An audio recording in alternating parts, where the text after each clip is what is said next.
કે પોતાના મા બાપને કદી સાચવ્યા ના હોય અને પાછા વળી કહે છે અમારો દીકરો અમોને સાચવતો નથી.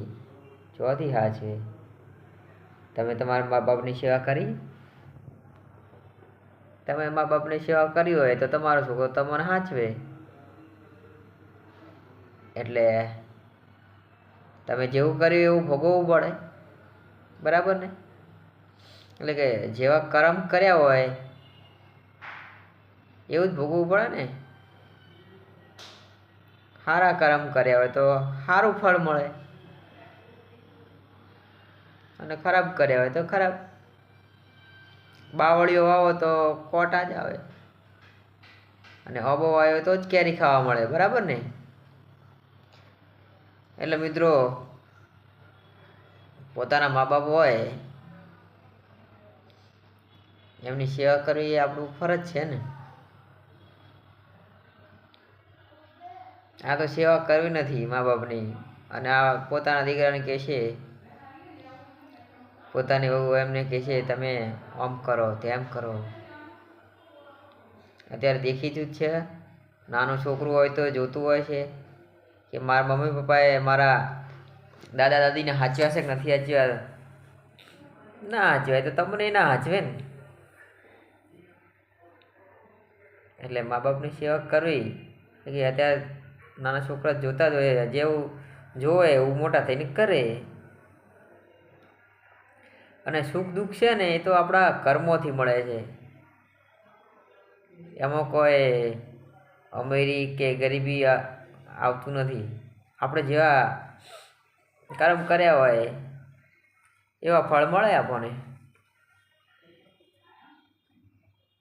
અમુક જગ્યાએ જો ને 3 4 4 5 5 છોકરા હોય તોય મા બાપનું બચારાનું ઠેકાણું નહીં હોતું ને.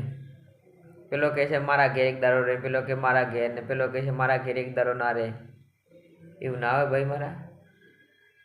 જ્યારે 5 છોકરા હતા ત્યારે મા બધાને સાચવતી હતી ને. કોઈ દાડો એવું કીધું કે તું જતો રહે?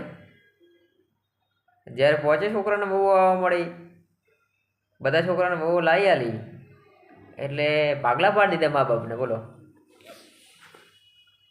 કે એક દિવસ તારા ઘેર રહેશે, એક દિવસ મારા ઘેર રહેશે. એટલે એવું ના હોય મારા ભાઈ. મા બાપ છે, આપણી ફરજ છે એમને સાચવવાની. આપણને આટલા મોટા કર્યા છે, પેટે પાટા બોધી મજૂરી કરીને આપણને ખવડાવી પુરાવીને 20 વર્ષના કર્યા, ભણાવી ગણાવી, ધંધે લગાડ્યા, લગ્ન કરી આલ્યા. એટલે વાઇફ ઇઝ માય લાઈફ. ના આવા ટેટા ચડાવવા મળશે. વાઈફ તો કે છે મારી લાઈફ છે. તો મા બાપે શું કર્યું આટલા દિવસ? તો મા બાપ કશું નથી?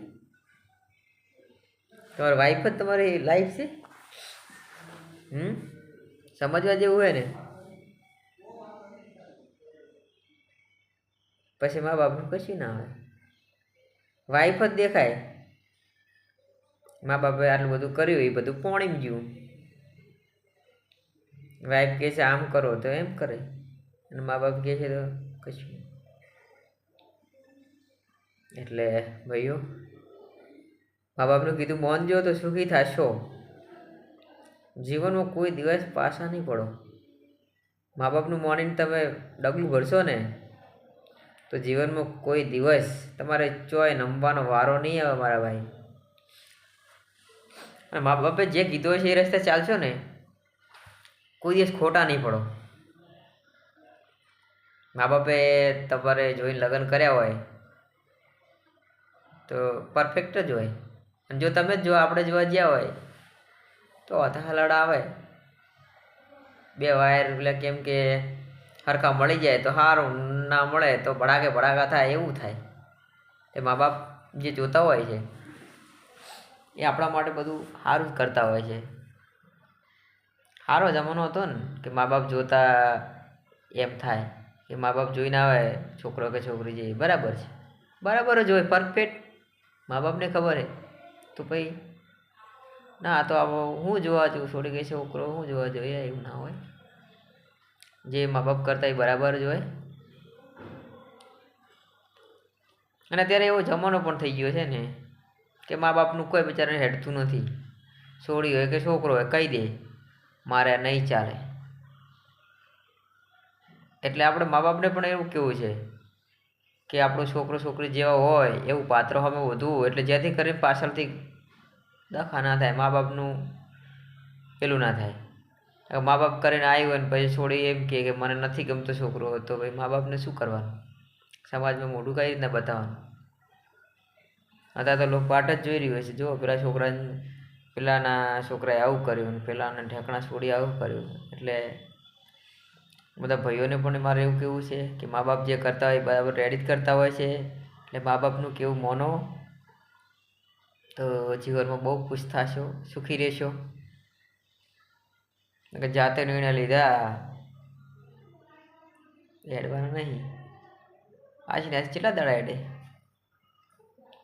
એટલે મા બાપ કરતા એ બરાબર જ કરતા હોય છે.